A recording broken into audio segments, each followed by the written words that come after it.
palabra para traer recuerdos y volver donde fuimos felices. La palabra para nombrar el sufrimiento y no enfermarnos.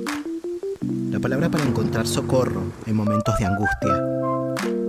La palabra para compartir las emociones y saber que no estamos solos. La palabra para denunciar el abuso y transformar amargas realidades. La palabra para reconocer el error y hacernos cargo de lo que decimos. La palabra para reconocernos como similares en las diferencias. La palabra para nombrar el amor y hacerlo efectivo en el vínculo. Damos la bienvenida a un nuevo episodio de La Palabra y el Vínculo. Hoy estamos con un invitado especial. Fíjense que yo diría que es una especie de influencer del psicoanálisis. No sé si esa palabra a él le va a agradar mucho, pero me parece que es una persona que ha logrado llevar pues, al psicoanálisis a muchos espacios, a muchos lugares en el mundo, a propósito pues, de las redes sociales. Y bueno, él es Matías Tavil. ¿Cómo estás, Matías? Bienvenido. ¿Qué tal, Nelson? ¿Cómo va? Agradecido de tu invitación a este podcast. No me desagrada la palabra influencer del psicoanálisis. Me gustaría poder llegar a hacer algo así que está bueno. Sí, bueno, igual es una palabra que puede tener de alguna manera algunas connotaciones quizás un poquito, bueno, negativas, sí, pero bueno, es una manera como que de decir quizás el modo en que has logrado justamente llevar el psicoanálisis a otros espacios de una manera un poco más llana, más fresca y sobre todo pensando justamente en tantos jóvenes que están queriendo, ¿no?, iniciarse en este camino. Quería quizás partir por el principio. Tú eres psicólogo y antes de iniciar la grabación me decías que no de la Universidad de Buenos Aires, sino de El Salvador, y que te hubiese encantado estudiar allá, pero que vivías en otro lugar. Cuéntanos un poquito acerca de eso. A mí siempre me preguntan dónde estudié. Viste, acá, por lo menos en Argentina, es algo que suele ser bastante importante, o que la gente le da bola, como dónde uno estudió. Y a mí a veces me genera como cierto conflicto decir que estudié en El Salvador, porque sé que tiene menos prestigio quizás que la Universidad de Buenos Aires, que es donde me hubiese gustado estudiar, pero bueno, por cuestiones de mi vida, por cómo se dio, en ese momento no estudié ahí. De todos modos, yo nunca le di demasiada importancia a las instituciones. A mí me había pasado de que antes de estudiar psicología, había estudiado composición musical un par de años, ¿viste? Y me acuerdo que cuando entré a la universidad de música, una de las cosas que me encontré fue que, más allá de lo que enseñaban, que era genial y aprendí muchísimo en esa universidad, eh, me encontré que las personas que eran realmente muy buenas, viste, como que se destacaban, eran las que venían estudiando por su cuenta con maestros particulares, estudiando solos, haciendo otros caminos desde hace mucho tiempo antes, ¿viste? Entonces, eso es una obviedad, por un lado, pero por otro lado, a mí me reforzó una idea que quizás ya tenía, que era la idea de la importancia de la investigación activa de la persona, de la formación activa de uno, ¿no?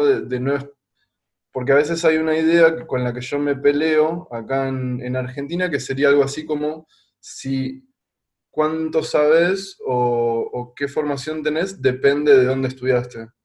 Y eso obviamente dice alguna cosa, pero para mí más importante es cuál es la posición de la persona con respecto a lo que está estudiando. Si se pone en una posición pasiva donde espera que todo el saber se lo dé la universidad, en ese caso yo pienso que no importa de dónde estudies, siempre va a estar como medio en falencia, ¿viste? Como medio en falta la formación.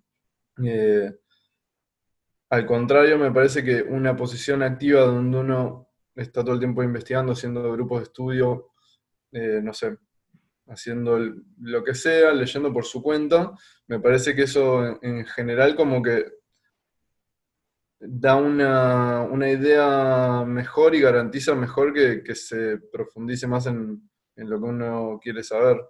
No sé Sí, si me bueno, hago en todo entender. caso, evidentemente hay distintos caminos, ¿no? Y más que pensar en que si es que uno es mejor o el otro, quizás ir encontrando, digamos, cada quien un modo de solución, ¿no? Una manera de Tal ir cual. como construyendo eso, una ruta de aprendizaje, de conocimientos. Y bueno, si bien tú decías que no necesariamente eres pro instituciones, por ahí mencionabas la palabra grupos de estudio, y probablemente quizás esos grupos de estudios están al margen de las instituciones, pero desde allí también se nutren pues las personas, ¿no? Y lo digo quizás a propósito, bueno, de lo que mencionabas, evidentemente probablemente has ido construyendo un camino aparte, pero tan solo como que no has estado, como que has ido mencionando maestros, mencionabas Claro. grupos de estudios, y bueno, y también hemos visto en tus videos que participas, digamos, con personas que invitas y de las que también pues aprendes, ¿no? Está buenísimo lo que decís, Nelson. Sí, tal cual. Yo creo que es un tema mío a resolver también igual el tema de las instituciones. O sea, te comparto así, pero yo sé que seguramente algo yo tengo que resolver en relación a eso. Pero sí, evidentemente ese tema que tengo un poco me llevó a hacer un camino aparte, Sí. ¿viste? Entonces, mi sueño, por ejemplo, es que Asociación Libre sea una institución en realidad. De a poco yo creo que algo así se va logrando, ¿viste? Y justamente están como estos maestros, mentores, colegas, ¿viste? Con los que dialogo en el canal, gente que invito. Me gusta que haya muchas voces, me gusta esa diversidad, me gusta darle lugar a distintas miradas, esa es una de las cosas que a mí más me gusta. Pero en última instancia, uno de mis sueños, le contaba, mis amigos lo saben, ¿no? Lo comparto acá ahora que estamos en el podcast. Una vuelta, el tanque Sebastián, que seguro lo tenés de los videos, Sí. un gran amigo, eh, había sucedido un momento como de sincronicidad, ¿viste? Como de algo raro que había pasado y él me dice, bueno, ahora pedí una intención al universo, como qué querés de la vida, de tu vida, qué sé yo. Entonces, ¿viste? Como que yo me quedé así y me puse a pensar como, a ver, ¿qué quiero? ¿Qué me gustaría? ¿Viste? Y me di cuenta que no aparecía tan fácilmente, o sea, no tenía tan claro. Yo soy de pensar de varios años para adelante, ¿viste? Como a varios años para adelante, ¿qué me gustaría que pase? ¿Viste? Y de repente me di cuenta de que lo que más me generaba felicidad en tanto imagen, ¿viste? Porque yo pensaba, suponete, dar una re charla con un montón de gente, ¿viste? Qué sé yo, cosas así. Me gusta, obvio, está bueno, además soy de Leo, así que me gusta la atención. Pero, ¿viste? El año pasado que estuve dando bastantes charlas, las disfruté mucho, pero no es lo que más feliz me hace, ¿viste? Recién hablamos de que vos empezaste a dar charlas en la universidad y yo me di cuenta de que a mí lo que más feliz me hace son como esas clases un poco más reducidas donde uno alcanza como un Nivel de intimidad, ¿no? conocimiento Con la más gente. íntimo, exacto, ¿viste? Puedes hablar cosas a veces más verdaderas, ¿viste? Que lo que uno puede decir en una charla que es más Masiva. masiva, claro. ¿Viste? Como ese ambiente que sería casi como eh, que tiene un poco de del mismo espíritu que algunas charlas que uno tiene con amigos cuando se junta a tomar una cerveza, a charlar, y de repente se genera como ese ambiente de intimidad y charlas como profundas, ¿viste? Como me gusta esas cosas, ¿viste? Como profundizar en eso, esas experiencias es lo que a mí siento me hace más feliz, por lo menos profesionalmente. Y lo que me di cuenta es que me gustaría tener, ¿viste X-Men? Sí, ¿Viste Charles Xavier, que tiene como su mansión, que a la vez es como instituto, escuela para los mutantes? claro. Me gustaría tener una mansión así, si no se puede tener mansión, bueno, pero me gustaría tener una mansión así y dar cursos ahí y hacer investigaciones ahí y tener lugares de discusión y bueno, ese sería mi sueño. bueno, como que te agradezco que compartas algo como esto, porque en realidad son cuestiones que son muy íntimas, ¿no? Los sueños son cuestiones que son muy, muy propias y que no necesariamente estamos abiertos pues, a compartirlo y mucho menos de una manera como esta, ¿no? Pública. Así que, bueno, que te agradezco que lo hayas compartido por este espacio y preguntarte quizás un poquito con cómo partió este proyecto, ¿no? De la Asociación Libre, de cómo partió el canal, en qué año y bueno, quizás irlo articulando un poquito como con tu recorrido con el psicoanálisis, ¿no? En qué año egresaste o te titulaste como psicólogo y en qué momento partió Asociación Libre? Creo que me recibí en el 2013, creo que el 2013, eh, y Asociación Libre, si no recuerdo mal, el 2015. Mm. Eh, Cuando yo me recibí, ahí estaba un poco en pelotas, como decimos acá en Argentina, eh, y no sabía bien qué hacer. Siempre supe desde el principio, desde que empecé a estudiar, que yo quería hacer clínica, que a mí me gustaba el consultorio, yo quería ser un psicoanalista con su práctica privada, digamos. Eso yo lo tenía claro. Ahora, lo que no es tan claro es cuando te recibís, qué caminos tomás. Hay un montón, y como yo te dije, creo que no terminé de responder del todo la pregunta anterior, pero se articula con esta. El tema de instituciones, viste, como que yo pensaba, bueno, ¿qué hago? ¿Me meto acá? ¿Me meto allá? Viste, como que miraba como la cantidad de años que hay que hacer algunas cosas, viste, para viste, además del consultorio, yo sabía que yo quería escribir, yo sabía que yo quería aportar, viste, como me gusta la investigación. Entonces yo me imaginaba como la cantidad de cosas que tenía que hacer para empezar a ser escuchado, viste. Me parecía como que tenía como que hacer demasiado lo que me decían que tenía que hacer. Mm. Eso era lo que no me gustaba de las instituciones, como pensar como me decían que tengo que pensar, hacer las cosas que me dicen que tengo que hacer, para que después de muchos años empezar a tener algún tipo de palabra y que me puedan escuchar, viste, no me Sí, gustaba. es que claro, es que sabes que lo que me haces pensar es en la idea de la construcción, ¿no?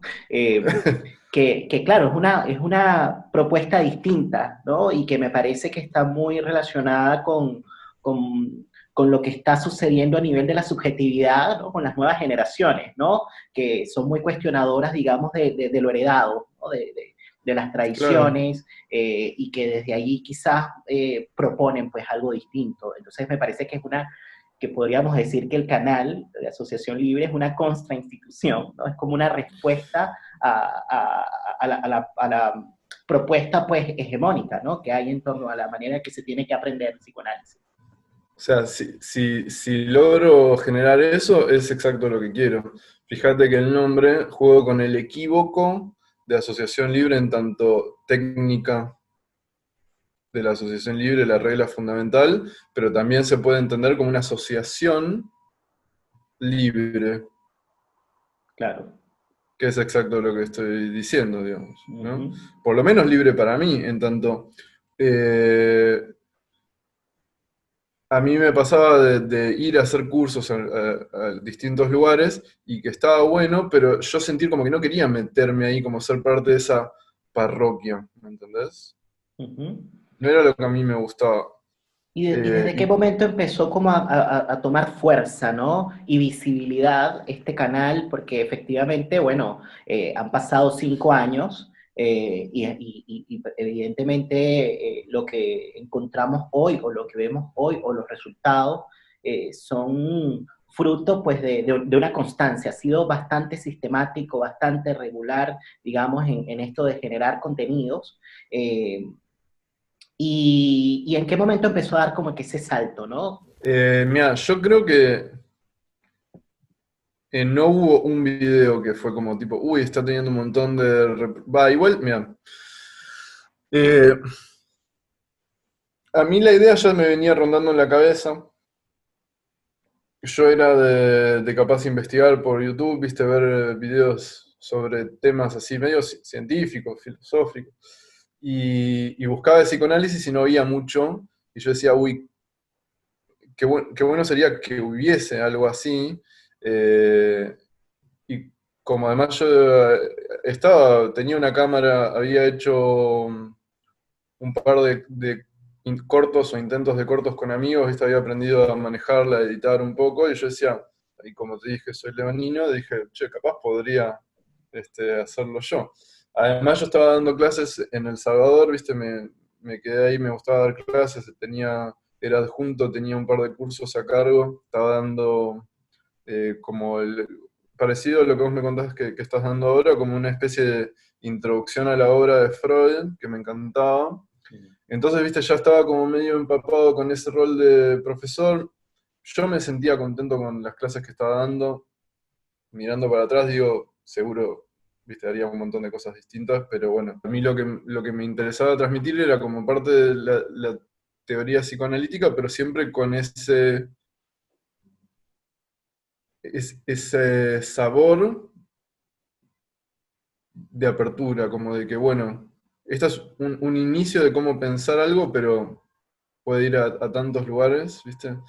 Eh, entonces trataba de imprimirle eso desde cómo compartía los textos, desde el lugar que elegía para filmar, desde la energía que intentaba transmitir. A veces no me salía porque como intentaba ser tan preciso en los textos, viste, como siguiendo la palabra de Freud y tratar de leer a Freud y no añadirle mi interpretación, a veces eso me hacía estar como medio duro. No, es que es complicadísimo porque Es complicado. evidentemente es como encontrar, digamos, ese equilibrio entre lograr transmitir, digamos, la palabra de Freud así tal cual, versus a la vez hacerla comprensible y fresca, digamos, llevándola a un formato, digamos, como el YouTube. O sea, es como difícil.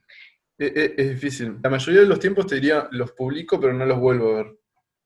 Eh, pero a veces me pasa que sí, capaz un día, la noche, hasta a veces con algún amigo, con el tanque me ha pasado de ponernos a ver y cagarme de risa, o tipo, o pensar, digo, che, está re bueno esto. Entonces es como que tengo una relación amor-odio, ¿viste? Con los videos. Pero yo simplemente confío y como que digo, bueno, esto fue lo mejor que pude hacer ahora, y como que siempre confío que lo voy a ir mejorando. Bueno, ahora quizás a propósito de que mencionas lo de la relación amor-odio, yo creo que esto es algo que le pasa a cualquiera que se ve, ¿no? Y yo creo que tiene que ver Totalmente, mucho con el narcisismo también, en el sentido de lo que le totalmente. pasa a uno cuando ve su propia imagen, ¿no? Y esto de verse en el video, yo creo que si genera pues esta cuestión ambivalente, tiene pues que ver con eso.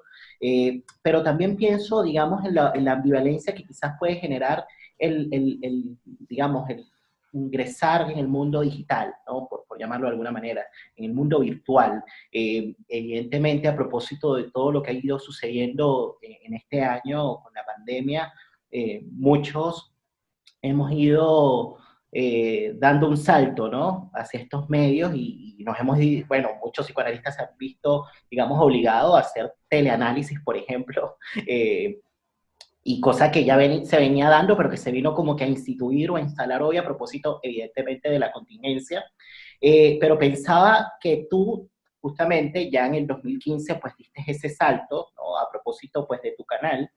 Y me imagino, y es un poco lo que te quería preguntar, ¿no? Si también has ido, así como te pasa con tu imagen, ¿no? Que a veces te genera una relación de amor-odio, si tienes una relación de amor-odio con el Internet, ¿no? Con el YouTube. Primero te voy a responder esto. Al principio, cuando me dijiste influencer del psicoanálisis y qué sé yo te dije que no me molestaba, que de hecho, nada, me parecería lindo lograr algo así. Me quedó como en la lengua como decirte también de que lo que me pasaba antes, cuando empecé este proyecto, era encontrar como mucho juzgamiento y medio desprecio de la gente por el proyecto. Algunos no, o sea, no lo voy a hacer generalizado. Alguna gente desde el principio me dijo que le parecía genial.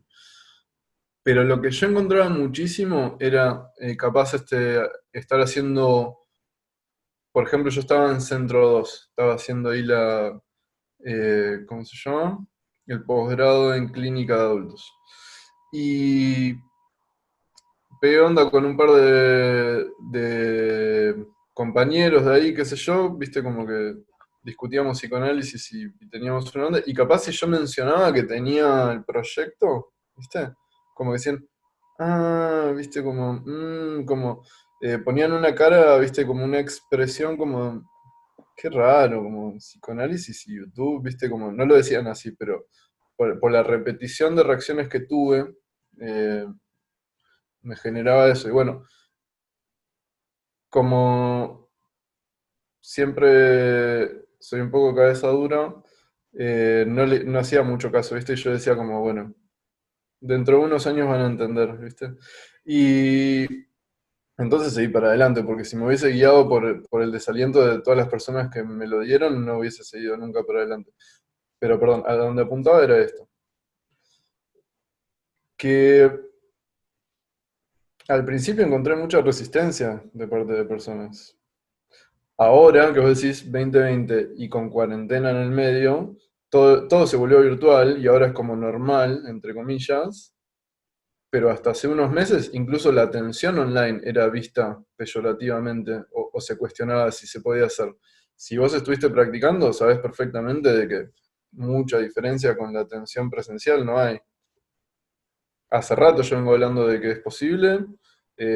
Otro punto que si viste mis videos seguramente habrás visto que es un punto importante para mí, es que yo destaco la experiencia, siempre. Destaco la experimentación, destaco hacer la experiencia y contrastar a ver si pasa lo que teóricamente, supuestamente tendría que pasar. O sea, si la teoría dice no se puede atender por internet porque no funciona, bueno, me parece que hay que hacerlo y ver si funciona o no funciona. Porque en general la gente que teoriza eso nunca lo hizo.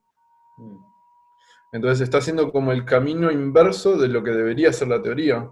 La teoría debería ser la abstracción de la experiencia como una forma de entender lo que se experimenta y no como anticiparse a la experiencia pensando que la comprende sin haberla vivido. Claro, no anteponer, digamos, la clínica, ¿no? Lo que se observa, lo que encontramos, ¿no? Porque obviamente a partir de la clínica es que se teoriza, o al Claro, revés. exacto. Yo entiendo que hay un doble juego entre esas dos cosas, porque uno aborda la clínica desde una idea de lo que podría pasar, pero después se encuentra con la experiencia y tiene que reevaluar si es lo que dice lo que uno pensaba o cambiar eso y constantemente se da ese juego. Igual, pensando un poco lo que decías, ¿no? Si te interpreto bien, volviendo a la pregunta de que si es que si es que hay una relación de amor-odio con el Internet, o más No te respondí específicamente, eso todavía. no, de Ahora alguna voy. manera has ido ahí como asomándolo, y no con el internet, más bien con el YouTube, era lo que te preguntaba. Y claro, te fuiste hacia atrás y me parece que, claro, hablabas un poquito de esas personas que quizás, que evidentemente parece que no fueron la mayoría, porque como que la mayoría más bien como que te apoyó, pero quedaron algunas voces por ahí que veían la cosa o que te decían cosas, digamos, quizás con un poco de menosprecio. Parece que pasaron 5 años y estas personas como que han ido teniendo una posición distinta. No hablé con esas personas específicamente, pero me imagino que deben tener una posición distinta. Y si no la tienen ahora, la van a tener en 5 años o en Mm. 10. ¿Relación amor-odio con YouTube? No, la verdad que no. A mí me gusta, lo disfruto. Sí, capaz estoy teniendo una relación amor-odio más con las redes en general. Yo nunca fui de criticar el uso de las redes, viste, o de verlo como algo superficial, eh, necesariamente. Pero últimamente sí, me está medio saturando, viste, como me pasa de abrir Instagram y que la energía que me viene de ahí, viste, sea como una energía como medio encerrada, como medio vacía, como medio de demasiado querer llamar la atención, viste, de una forma que no está buena. Y eso antes no me pasaba, ahora me está pasando. No sé si cambié yo o por la cuarentena de las redes están explotando y la gente está como demasiado necesitando esa atención. Pero sí me genera ese vínculo amor-odio. Hablaba el otro día con amigos al respecto que les pasa lo mismo. Por eso digo, no sé si soy yo o que realmente está habiendo un cambio. Me parece interesante esta frase que utilizaste, Matías, de las redes han explotado, Sí. y podríamos darle una vuelta, ¿no? Como pensar un poquito qué es lo que ha explotado hoy con las redes, porque me parece que es una frase que condensa muchas cosas, y que va más allá de lo que hemos hablado específicamente, digamos, de lo que te pasa a ti subjetivamente con las redes sociales. Yo creo que tiene que ver con algo un poco mayor, algo más global, y pudiéramos dar una vuelta, ¿no? ¿Qué habrá explotado hoy en las redes sociales, ¿no? Porque si es que explotó a propósito de una coyuntura, ¿no? A propósito, pues, de este tiempo que estamos atravesando y que quizás vino como a intensificar algo, ¿no? Algo que estaba allí operando, pero que ahora de alguna manera estalló, ¿no? Como decías tú, ¿qué habrá explotado con las redes sociales? Uf, qué pregunta. ¿Qué habrá explotado? No lo sé. En principio, sin duda, explotó su uso. O sea, la cantidad de tiempo y energía puesta ahí. Eh, la cantidad de posts, la cantidad de cosas que se hacen por las redes. Antes ya estaba explotando hace ya varios años, digamos, las redes cada vez más, ¿viste? Cada vez más estamos viviendo un mundo virtual, pero lo que sucedió, por lo menos esto, yo pienso, lo que yo pensaba que iba a tardar en pasar 5 o 10 años, pasó en unos meses.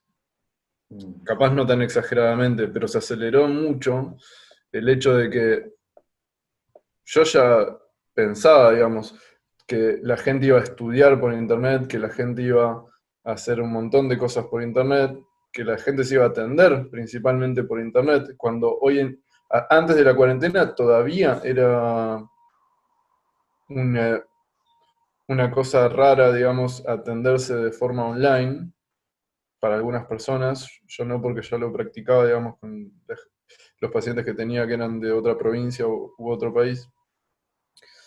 Y de repente con la cuarentena todo eso se vio acelerado y la gente se vio forzada a atenderse de forma online, se vio forzada a hacer cursos, a estudiar en la universidad por internet, a hacer reuniones por internet.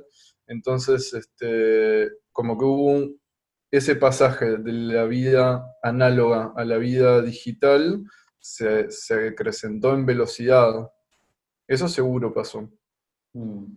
También pensaba en algo que se venía dando y que efectivamente se intensificó hoy y que tiene que ver un poquito como con esta, a veces, polarización, ¿no? Que se da en los debates, que ya no hay debate Mm, necesariamente, que ya lo que hay es de alguna manera, bueno, evidentemente en algunos espacios persisten pues la posibilidad de eso, de debatir, ¿no? Y debatir pienso yo que tiene que ver con hacer política, ¿no?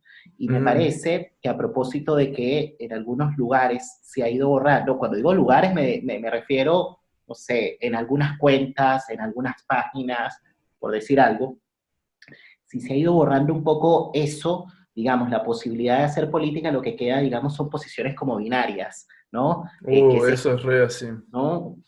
Entonces, que Ujú. si es que, no, que si es bueno o que si es malo o que si, entonces, claro, y muy desde el lado, digamos, de lo que en teoría es lo políticamente correcto, ¿no? Uf, Entonces, totalmente. evidentemente aparecen, digamos, como muchos juicios de valor, y a partir de allí una especie como de condena, ¿no? Masiva, en masa, porque cae como en masa. Entonces, se genera, digamos, una cadena de reacciones que resultan estragantes, ¿no? Para quien las recibe. Entonces, yo no sé si esto es parte también de lo que ha ido explotando en las redes sociales, ¿no?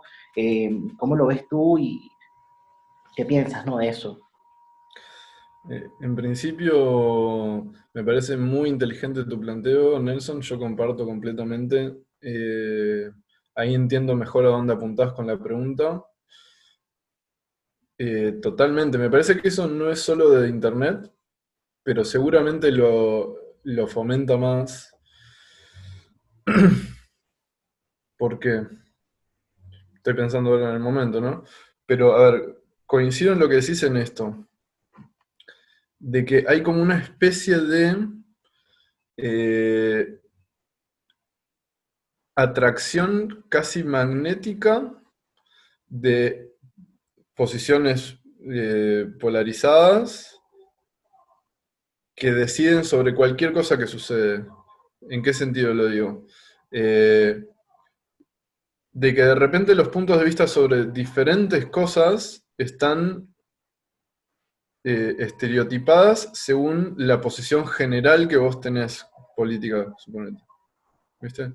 Y si vos tenés tal posición política, deberías pensar sobre este tema tal cosa, y sobre este otro tema tal otra, y sobre este tema tal otra, porque siempre está el riesgo de que si no pensás eso, sos del otro bando.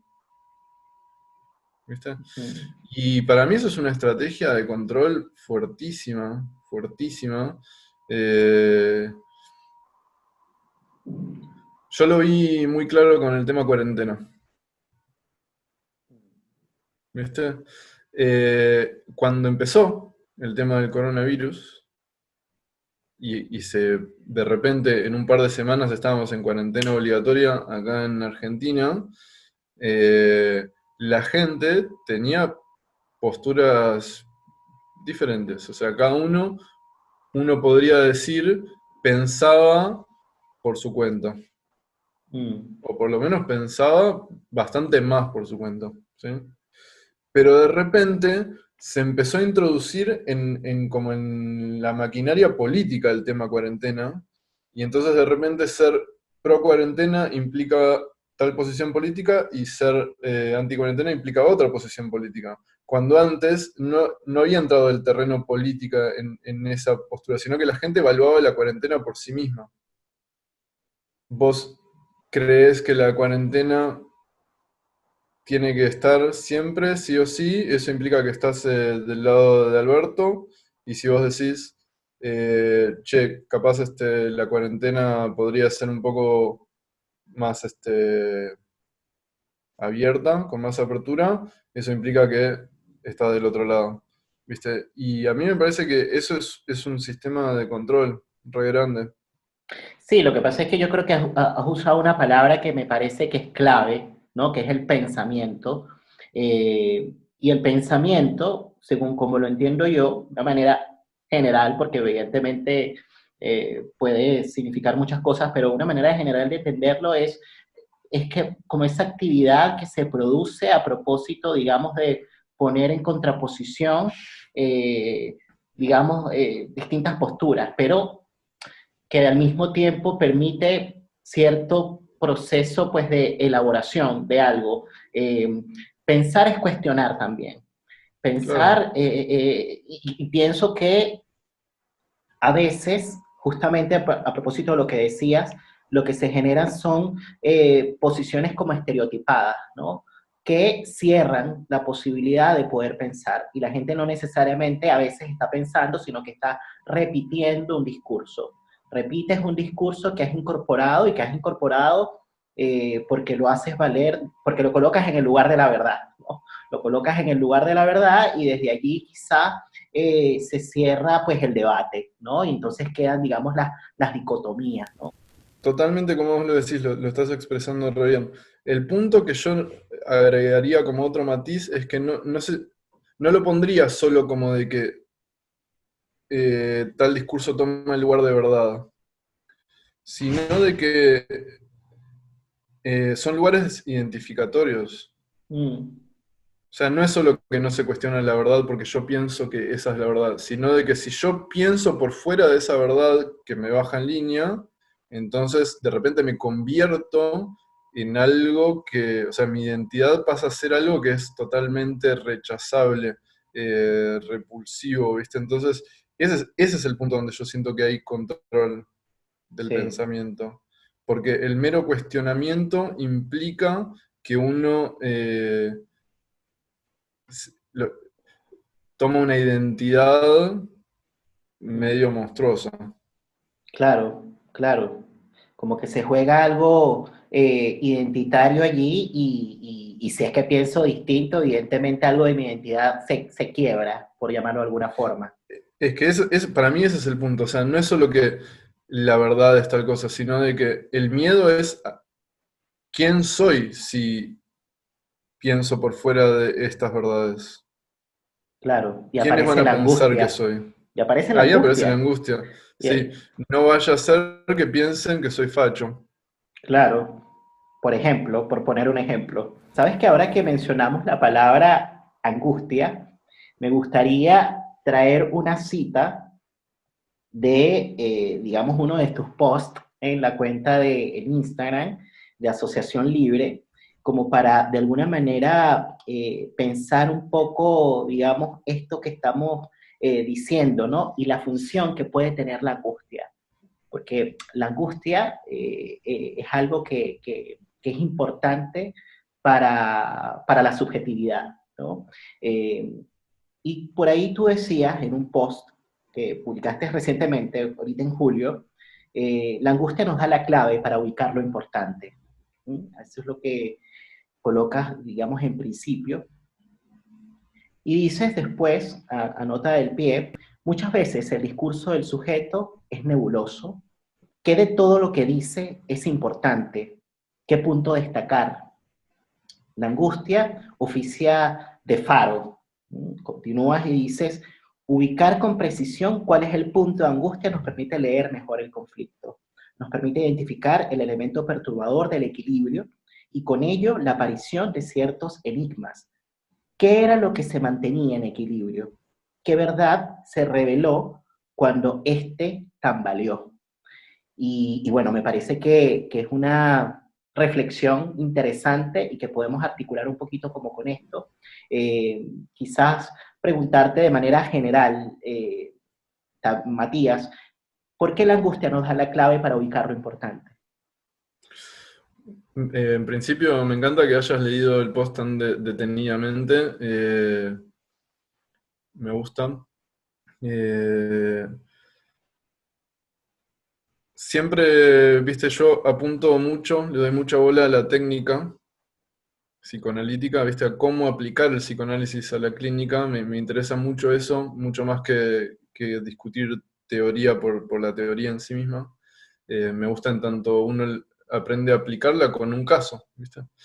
Y siempre siento que en psicoanálisis hay un bache ahí entre la teoría y la aplicación clínica. Entonces yo trato por lo menos de compartir yo cómo lo hago, ¿viste? Para aportar a que se abra ese campo, ¿viste? Como más de técnica específicamente, ¿viste? Y uno de los puntos que yo, que para mí son más importantes en tanto la aplicación de la técnica, es justamente la ubicación de la angustia. ¿Sí? La angustia nos da la clave. ¿Qué significa esto? Que si uno presta atención a las significaciones de lo que está diciendo el sujeto, hay tantas cosas que se dicen, tantas lecturas además posibles que se pueden hacer, que realmente yo digo, un océano, ¿viste? Es nebuloso, es como algo donde uno se puede perder, hay tantas posibilidades que... Entonces, para acotar las posibilidades de las lecturas que uno puede hacer, yo me ubico principalmente desde la angustia. ¿Sí? La angustia muestra un momento de grieta en la superficie subjetiva de la persona, ¿no? O sea, un momento donde apareció algo de la falta, apareció algo de la castración.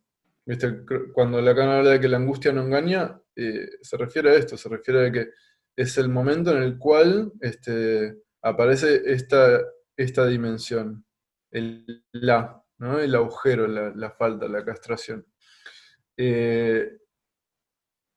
Entonces, ubicar precisamente cuál es el punto de angustia me ayuda a identificar qué de lo que pasó fue lo castratorio, qué de lo que pasó hizo aparecer esa falta, esa falla. Una forma interesante de verlo es que apareció una verdad que debía estar oculta.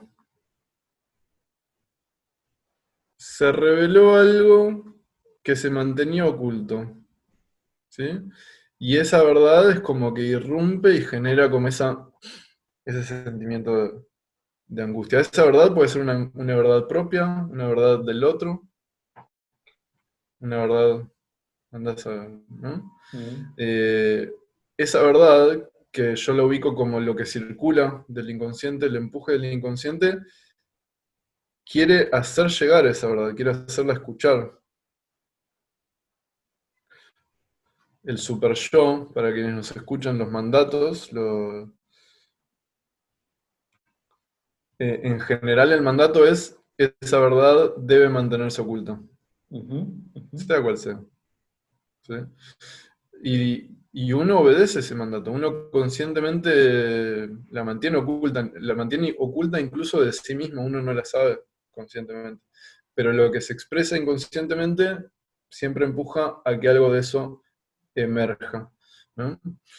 Para dar un ejemplo más concreto, digamos, para la gente que escucha, de la importancia de ubicar el punto de angustia, se me ocurre un paciente una vez me decía que tenía ganas que había pensado en empezar a hacer boxeo, que él siempre había querido hacer boxeo, siempre le había llamado la atención, pero que nunca se había animado porque siempre le había dado miedo. Acá, bueno, él lo nombra como miedo, pero yo entiendo que ese miedo apunta a que hay algo del boxeo que hace aparecer esa grieta, esa angustia también. Si uno se queda en ese punto del discurso, entonces uno como que recubre con el sentido común, o uno puede proyectar su propio sentido en eso, ¿no? Sí, a mí también me da miedo hacer boxeo, pero bueno, pero yo lo que hice fue preguntarle, ¿qué te da miedo de hacer boxeo? Y él me dijo, lastimar a la otra persona. ¿Sí? Entonces, ese punto ya es interesante, porque ubica más precisamente por dónde pasa el conflicto del sujeto. El conflicto no era como yo había pensado en un principio, porque es lo que a mí me daría miedo, que me caen a trompadas, sino que esa pregunta de ubicar más precisamente cuál es el punto conflictivo, a él no le preocupa que lo caigan a trompadas, le preocupa infligir lo que él puede hacer. Lo que él puede hacer, su propio poder, su propia agresión. ¿Sí? Entonces, ahí es como que tenemos un hilo del cual tirar para ver qué hay ahí. Evidentemente muchos puntos de su análisis indicaban de que había como algo de ese impulso agresivo que estaba reprimido. ¿Sí? Una atracción hacia ahí, un empuje hacia ahí, porque siempre le había tentado hacer boxeo, siempre había querido hacerlo, pero también un miedo, como qué pasaría si yo dejo salir este impulso. Podría Claro, dañar al otro. y ahí me parece como una asociación y es justamente lo que sucede, digamos, en el análisis, ¿no? Como que a propósito de una línea de sentido empiezan a aparecer algunas producciones de subjetividad, ¿no? Y no sé, y pensaba cómo de pronto quizás ese temor pues a dañar al otro estaba justamente quizás siendo de alguna manera pues desplazados, ¿no? En este deporte, ¿no? Y quizás queriendo encontrar una vía sublimatoria, ¿no?, de este impulso agresivo, pero probablemente este temor, pues, a dañar estaba dirigido hacia un otro que quizás no tenía nada que ver con el mundo del deporte o del boxeo. Totalmente, totalmente, exacto. En ese deporte él podría como dejar salir un poco eso, pero igualmente le da miedo. Obviamente la represión de ese impulso agresivo no debía tener que ver con el boxeo en sí, ¿viste? ¿A qué otro era el que no estaba permitido dirigirle la agresión? Esto que estabas diciendo acerca de la tendencia, pues, a eludir la angustia, ¿no? Y que es algo inevitable, o sea, como que no se puede gestionar eso, va a aparecer, y cuanto más se intenta reprimir, pues más aparece como con fuerza. Hay otro post que publicaste un poco antes, en mayo, en donde explicas un poquito esto, ¿no? Y lo voy a leer porque me parece que es como complementario a lo que venías pensando, ¿no? Y decías, es una tendencia muy difundida hacer lo posible para evitar tocar el tema angustiante. Uno creería que hay una forma de hacerlo desaparecer sin tener que ocuparse de él directamente, pero esto no es así. Uno no puede bordearlo, no puede hablar de cosas periféricas, no puede seguir lo que piensa que hay que hablar en el análisis. O sea, asociar de cualquier cosa, hablar de sueños, traumas y vivencias difíciles de la niñez o de los padres. No, el camino no va por ahí. Tiene que hablar exactamente de lo que convoca el análisis, de lo que la persona quiere resolver. Si desde ahí se asocia libremente o surge algún material traumático, infantil, etcétera, ya eso es distinto. Esa investigación no es evitativa, como sí lo era la otra. Uf. Bueno, buenísimo. Me encantan los posts que seleccionaste porque son de los que a mí más me gustaron también y me parece que identificaste bien como, viste, como partes clave de por lo menos cómo yo pienso algunas cosas. Ese post que vos destacaste en tanto a no evitar hablar de lo angustiante, es difícil porque, bueno, uno tiene resistencias, además ni siquiera es que lo hace conscientemente, uno no se da cuenta de que lo está haciendo, la mayoría de las veces, te diría. Pero creo que apuntaba a algo que yo veo muy usualmente en la clínica, que es este punto. De que acá, por lo menos acá en Argentina y en Buenos Aires, donde el psicoanálisis está muy difundido culturalmente y la gente entiende perfectamente, o digamos, tiene una buena idea de lo que es el psicoanálisis, a veces viene a las sesiones y quiere ser un buen analizante, quiere ser un buen paciente y cuenta sueños, cuenta experiencias traumáticas de la niñez, experiencias sexuales, y todo eso puede tener mucha relevancia para su análisis, pero no es lo que los trae a análisis. Quizás lo que los trae a análisis, viste, es determinado tema que sí les está generando conflicto, que los está angustiando, y muchas veces uno lo hace sin saberlo, escapa de hablar de eso específicamente, pensando que si uno habla de ciertos traumas de la niñez o de la relación con los padres, el otro problema se va a resolver solo, sin abordarlo directamente, por añadidura, como dice Lacan, digamos, ¿no? Que eso es una realidad, pero muchas veces se evita tocar esos temas angustiantes justamente como una forma de defensa. Como uno dice, bueno, encontré este modo de hablar un poco de algunas cosas difíciles de mi niñez y eso va a resolver este otro tema. Y uno tiene que a veces llevar a la persona a hablar de ese otro tema más directamente. Y de ahí sí parten escenas de la niñez, de ahí sí parten asociaciones, sueños, y es distinto. Pensaba en cómo podíamos articular este punto, pues, de la angustia y de lo difícil que es poder hablar de los temas que se tienen que hablar, por ejemplo, en lo que sucede, digamos, cuando hay conflictos, pues, en el amor. ¿Mm?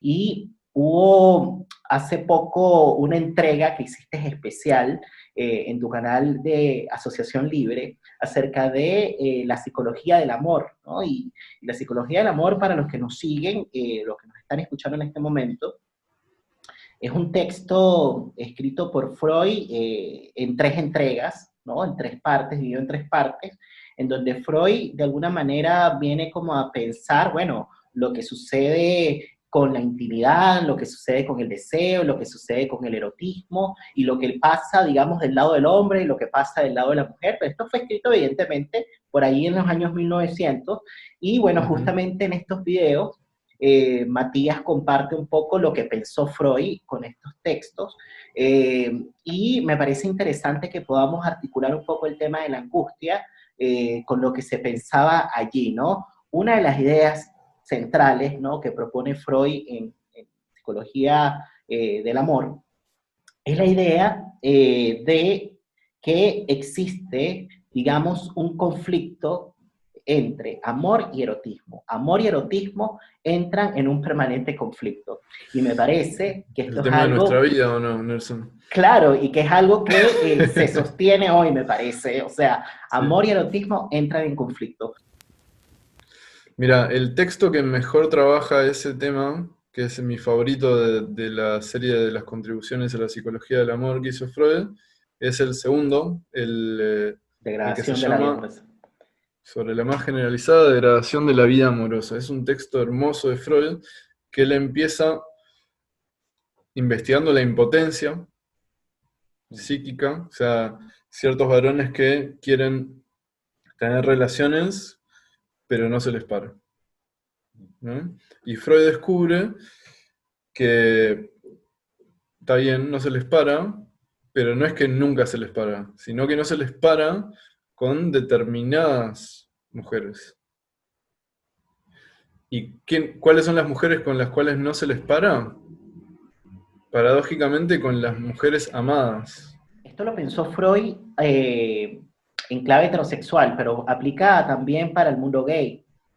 Obvio, obvio, obvio. Yo te comparto así la clave heterosexual de la investigación de Freud, pero obviamente, de hecho, justo que lo mencionás, un paciente gay hace un mes, ponerle un mes y pico, me comentó que vio ese video y me empezó a hablar toda la sesión acerca de esa dinámica que le pasaba Con su pareja. con su pareja, ¿viste? O sea, ahí ya tenemos prueba empírica de que sí, evidentemente Mm. no está atado a la posición heterosexual. Básicamente lo que descubre Freud es esto, como que le pasa con determinadas personas, con la persona amada. Mientras que sí puede sostener la erección y realizar el acto sexual con personas que no ama. Y ahí encuentra Freud, para resumirlo mucho, como esta escisión, esta división de la vida amorosa entre un amor tierno, idealizado, pero que aparentemente no despierta erotismo, y un amor erótico más terrenal, más animal, dice Freud también, que no despierta amor. Como si hubiera en la vida de las personas las dos corrientes, la corriente tierna y la corriente sensual.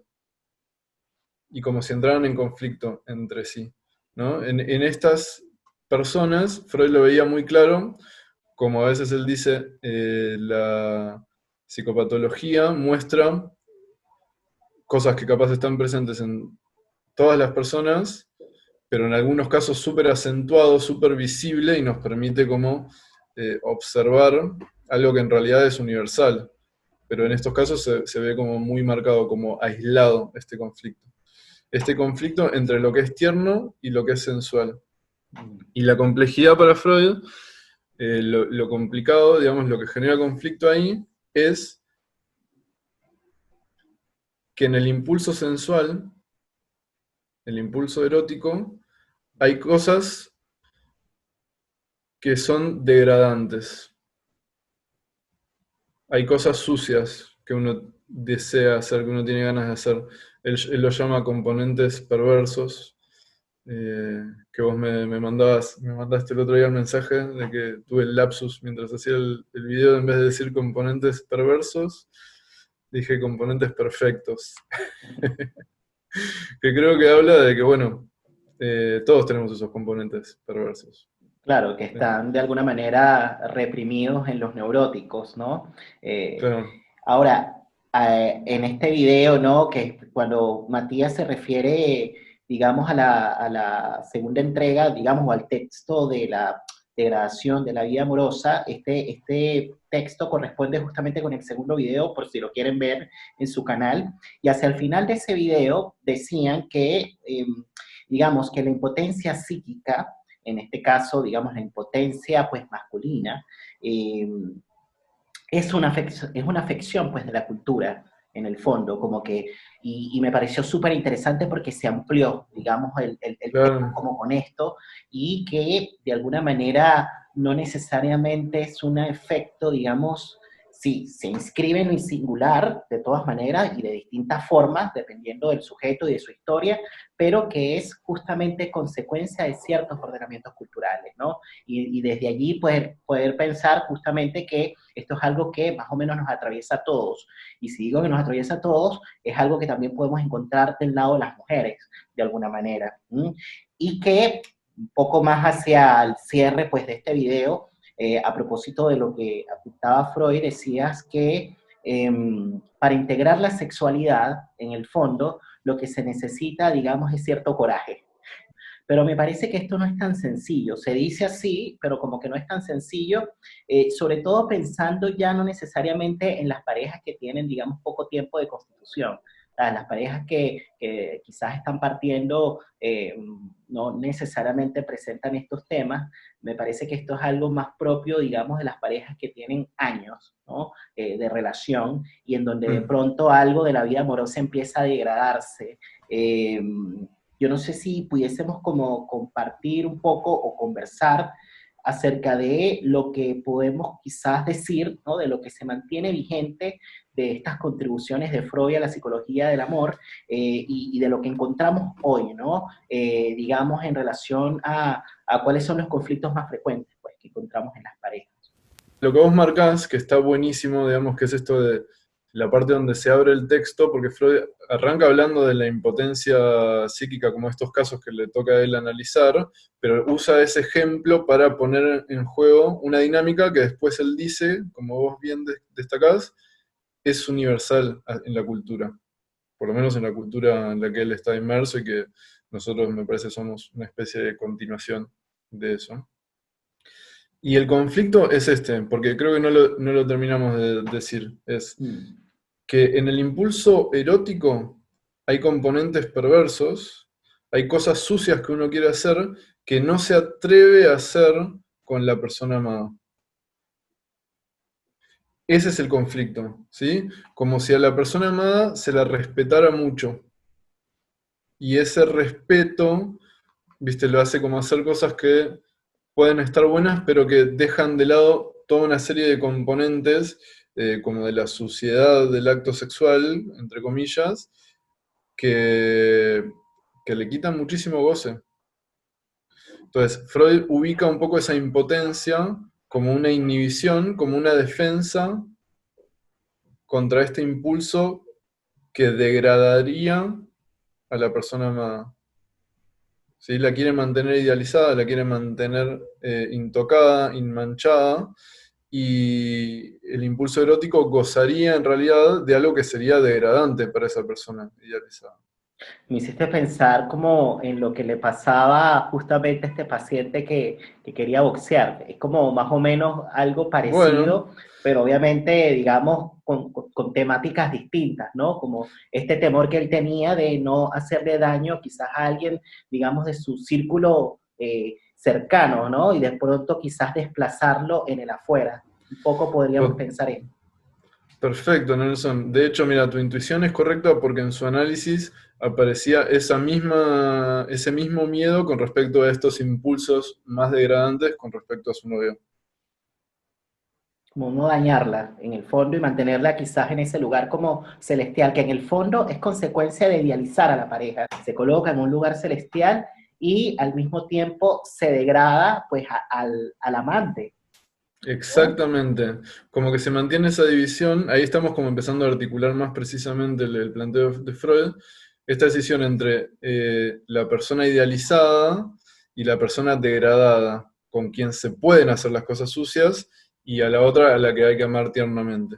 Pero esta ternura resulta ineficaz en lo erótico, o sea, esta ternura no despierta calentura, y lo tierno no calienta tanto, pero estas cosas un poco más sucias sí, pero no se atreven a hacerlo con la persona idealizada.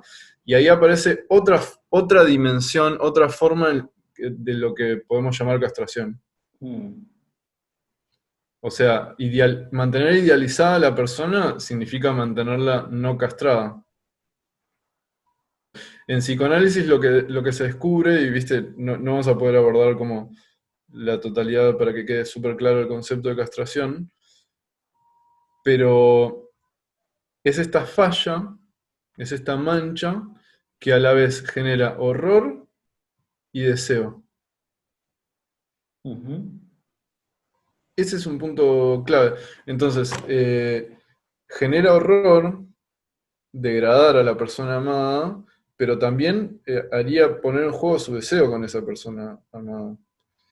Y además, dicho así entre nosotros, probablemente esa persona también gozaría de ser abordada eh, de esta forma más erótica y no tan tierna. No sé si Ujú. en todos los casos hay que estar dispuesto, digamos, ¿no? Pero Sí, es que claro, esta es la parte que es como compleja, porque evidentemente, digamos, como siempre decimos en la clínica, ¿no? Hay que ir al caso a caso, hay, digamos, tantas situaciones posibles como parejas, mm, pero así como, como esto que estamos diciendo puede de alguna manera pasar, suceder, también está dándose ahora otro fenómeno que es, digamos, el opuesto, ¿no? Y esto... uy, totalmente, estoy re de acuerdo. todo lo contrario y que tiene que ver, bueno, esto lo conversaba la otra vez con Luciano, justamente en el podcast con Luciano Lutero, a propósito pues de un libro, ¿no?, que publicó que se llama Galanes Inmaduros, entre el sexting y el Viagra, y bueno, él justamente decía, y esto me parece que es algo que efectivamente sucede, digamos, con mucha frecuencia, lamentablemente, ¿no? Que es como encontrar, digamos, eh, placer, ¿no? Excitación desde la violencia, ¿no? Desde la agresividad. O sea, como que estamos viendo que se están conformando también algunas parejas en torno pues al odio, ¿no? Y esto se relaciona un poquito con algo que mencionaba en uno de sus videos ustedes cuando hablaban del amor, que nos une el espanto, ¿no? Y no necesariamente el amor, y que claro, efectivamente, como que si fuese una condición sine qua non, que se desplegara, ¿no?, cierta corriente agresiva como para que las parejas pudiesen sentir que están encontrando placer, que se mantienen como vivas, y lo tierno queda por fuera. Y lo tierno, digamos, el cuidado queda por fuera, y bueno, por eso es que encontramos, digamos, relaciones que también, bueno, que terminan siendo como incluso fatales, ¿no? Hay un post, a propósito de que hemos ido trayendo tus posts, que tú publicaste justamente en el día de San Valentín, el 14 de febrero, que me parece interesantísimo porque podemos relacionar un poco como con esto, ¿no? Y bueno, es un post que está basado en una viñeta pues de Freud, un pensamiento de Freud, y miren lo que dice: el amor sensual está destinado a extinguirse con la satisfacción. Para perdurar tiene que encontrarse mezclado desde el comienzo con componentes puramente tiernos. Y esto a mí me parece súper relevante como para no caer en caricaturas. ¿Mm? ¿Por Oh, qué? buenísimo. Sí, porque podemos terminar diciendo, bueno, entonces con esta escisión del erotismo, lo sensual, que no sé qué, la gente puede terminar diciendo, bueno, pero desde un inicio es necesario que lo tierno, digamos, esté presente en una relación. Y lo Claro. tierno es la chispa, digamos, decía Luciano en este libro, es la chispa del erotismo, aun cuando Ujú. de pronto a muchos les termine resultando como contradictorio. Y para nada es contradictorio, porque el erotismo no tiene que ver necesariamente, o no se circunscribe únicamente, digamos, a el coito, ¿no?, al encuentro genital, a las relaciones sexuales. el erotismo tiene que ver justamente con, digamos, el intercambio, con el eros, ¿no? Con la vida, ¿no? Y parte de la vida tiene que ver con el cuidado, ¿no? Con lo tierno. Si una relación desde un inicio no tiene, digamos, estos componentes tiernos, está, digamos, destinada a que de alguna manera con el tiempo empiecen pues a preponderar componentes más hostiles, ¿no? Y que a la larga puedan significar pues el quiebre de la relación, ¿no? No sé qué piensas de esto, Matías, si pudiésemos como agregar un Uf, poquito. tantas cosas, Nelson. Está buenísimo lo que articulás y lo que destacás. A ver. Sí, si nos quedamos con este planteo de lo que veníamos articulando antes, pareciera como que solo lo sensual es copado y lo tierno no está bueno, pero para nada es así.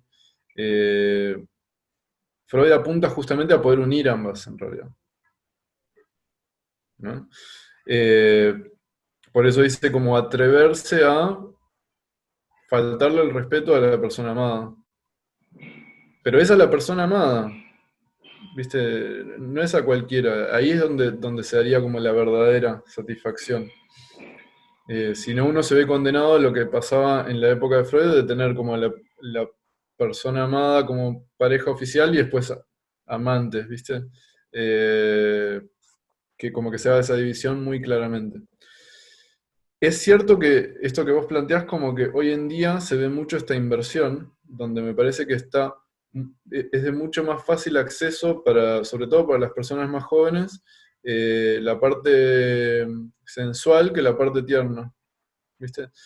De alguna manera el sistema de valores cultural cambió de una forma donde hoy está mucho más valorado la actitud, ¿viste?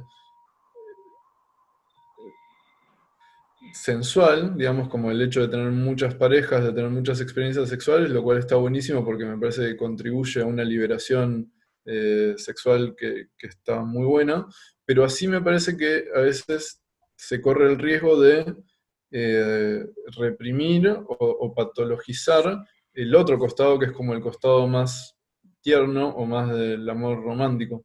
¿Viste? O yo Entonces, diría más que del amor romántico, pues del cuidado. Porque el claro, tierno sí. tiene que ver como con el cuidado. Mira, te cuento una viñeta clínica. Eh, un paciente estaba saliendo con una joven eh, y tenían experiencias sexuales así muy, muy intensas, muy buenas, viste, un erotismo muy copado, sobre todo desde el lado sensual, pero la relación empezó a avanzar y se empezaron a generar como sentimientos de ambos lados, pero había como conflicto también para admitirse un poco esos sentimientos, lo cual ya nos permite señalar de que, mira, ahí el conflicto no estaba en lo erótico, estaba en los sentimientos. Eh, y le pasaba de que capaz esta chica se le avanzaba como muy eh, fuertemente, viste, como para tener relaciones a veces, y como que él no sentía esa calentura. Pero sí le pasó en un par de episodios que capaz esta chica le decía algo así como, eh, soy solo tuya, o quiero ser solo tuyo, o una cosa así, que implicaba así como algo más romántico, más de compromiso, más del amor. Incluso le ha pasado no solo con esos dichos, sino con que le diga, suponete, te amo,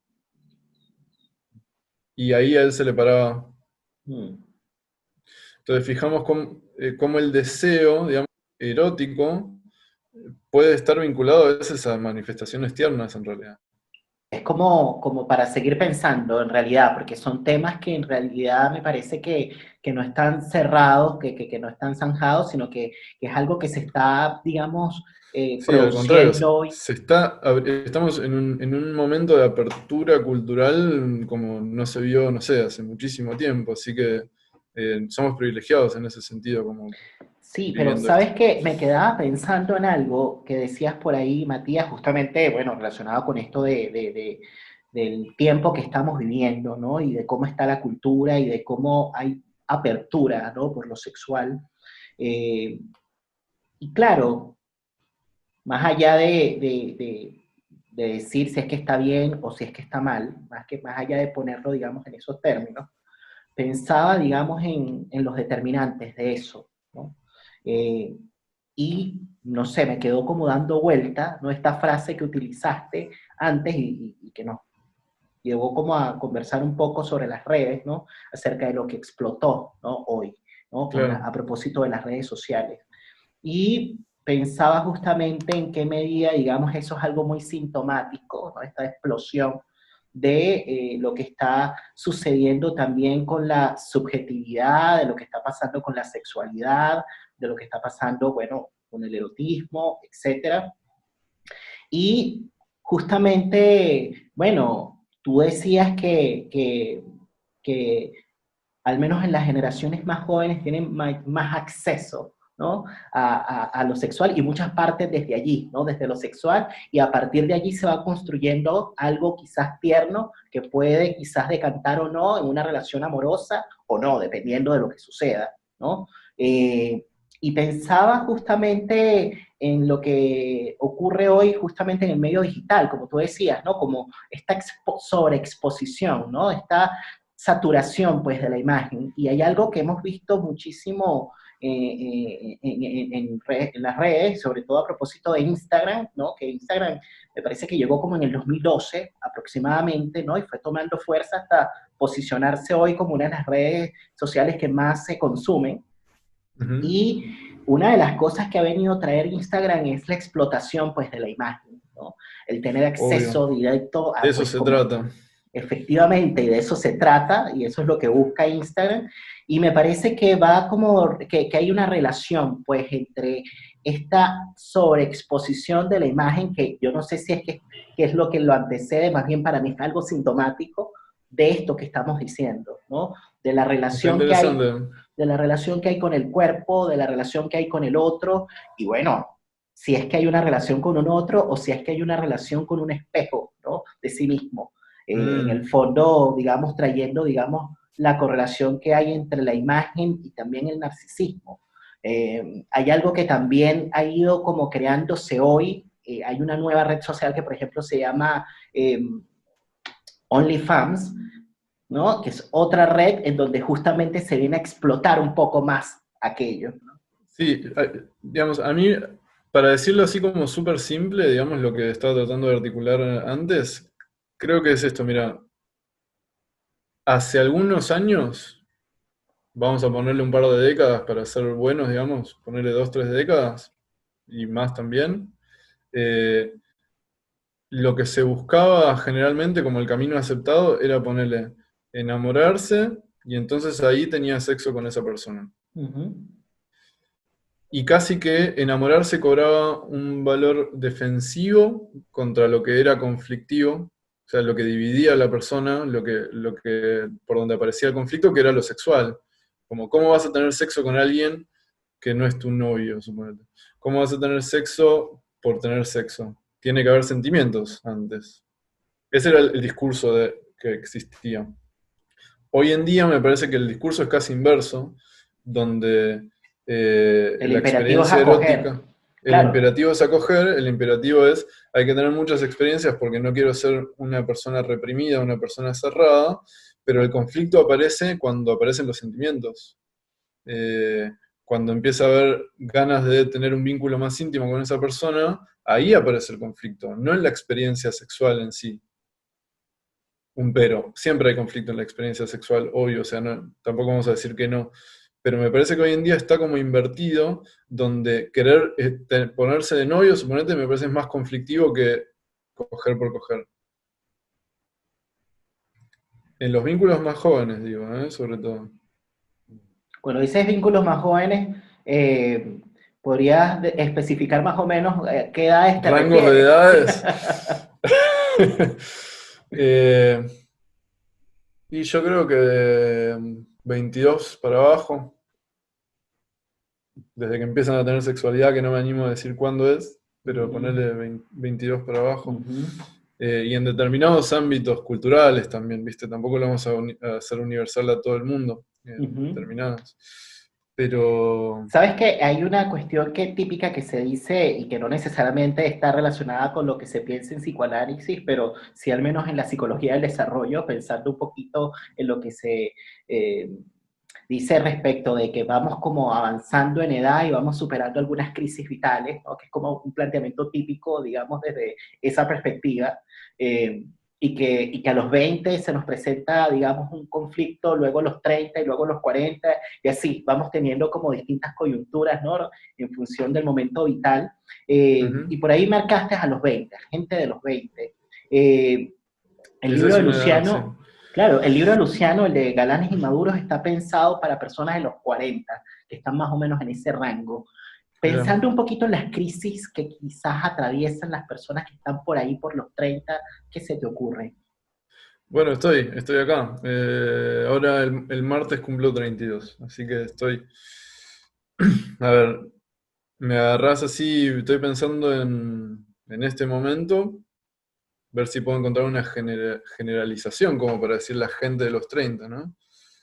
Yo lo que veo, por lo menos,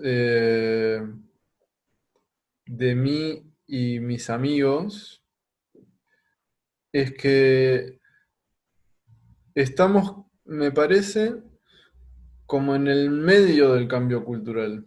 ¿Viste? Como que la gente de los que tiene ahora 40, 40 y pico, está más del lado de lo que era la cultura antes, y la gente de 20, 20 y pico está más del lado de lo que es la cultura ahora, y me parece que la gente de los 30 vivimos como la mitad y la mitad.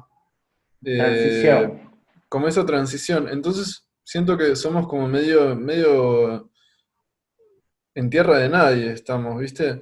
Eh, entonces lo que veo que sucede es como, sobre todo como un cuestionamiento de hacia dónde va el proyecto amoroso, suponete. Como que me parece que hay mucho cuestionamiento de ¿nos casaremos alguna vez? ¿Tendremos hijos alguna vez? Cosa que capaz la gente un poco más grande sí está como más segura, ¿viste? De ir por ese camino. Me parece que en mi generación eh, tiende más a algo menos familiar, ¿viste? Como menos la constitución de la familia tipo, por lo menos. O sea, yo no sé si menos familiar o más bien quizás a propósito de esto que decías, ¿no? Que hay mucho cuestionamiento de las instituciones. Claro, Y el claro. matrimonio es una institución. Entonces yo no sé si Exacto, exacto. efectivamente se consideran otras formas de estar con el otro, ¿no? Otros arreglos, otros pactos, otras maneras de contratos amorosos, y desde ahí crear otras maneras pues de hacer familia, ¿no? Entonces, Exacto. Sí, sí, familiar capaz no es la mejor palabra. El matrimonio está bueno como vos lo pensás. Y eso, como cómo vincularse. Creo que todo eso está como en revisión mm, y también me da esta sensación, como que antes los 30 tenían una forma y hoy los 30, viste, mis amigos joden y dicen, los 30 son los nuevos 20. Y tampoco así, pero sí es verdad que tienen una forma distinta de la que tenían hace algunos años. Vos, Nelson, eh, no sé cuántos años tenés. yo tengo 38 Ah, y bueno, fíjate que cuando conversaba con Luciano, él decía que algo así como que los que estamos cerca de los 40 eh, nos vemos como, estamos justamente también en como una zona intermedia, ¿no? Porque nos vemos como que si estamos hacia los 30, pero en verdad funcionamos como personas de 45, psíquicamente sí, hablando. Entonces sí, estamos allí como con esa dualidad, y bueno, yo creo que en dualidad estamos todos porque somos sujetos divididos, independientemente del momento vital el que nos encontremos, siempre somos el resultado de una herencia, pero al mismo tiempo estamos, digamos, habitando un espacio-tiempo en donde se crean otros valores, otras maneras de pensar, otra manera de construir lazo, vínculo, etcétera. O sea, independientemente si estamos 20, 30, 40, 50, ¿no? Quería agradecerte muchísimo por el tiempo, ¿no? Por haber aceptado la invitación Fíjate que este podcast se llama La Palabra y el Vínculo, justamente como para rendir de alguna manera tributo pues a las personas que han sido importantes, ¿no? En nuestra vida y que de alguna manera han influido pues en lo que somos hoy. Antes de despedirnos, yo no sé si pudiésemos quizás como conversar acerca de esas personas que para ti han sido significativas y que de alguna manera han dejado una huella, ¿no? En lo que eres hoy. Me parece hermoso la propuesta. En principio, perdón, agradecerte a vos por la invitación, por la escucha y por cómo destacaste algunos posteos, cosas que fui compartiendo. La verdad que me gustó ese trabajo de investigación que hiciste, así que te agradezco. Mira, personas significativas, obviamente son varias. Yo diría principalmente, bueno, primero mis padres, mi hermano, mi abuelo, sobre todo el materno, yo siento que fue muy importante. Las parejas que tuve fueron todas muy importantes. El tanque Sebastián fue importante, lo es. Mi analista.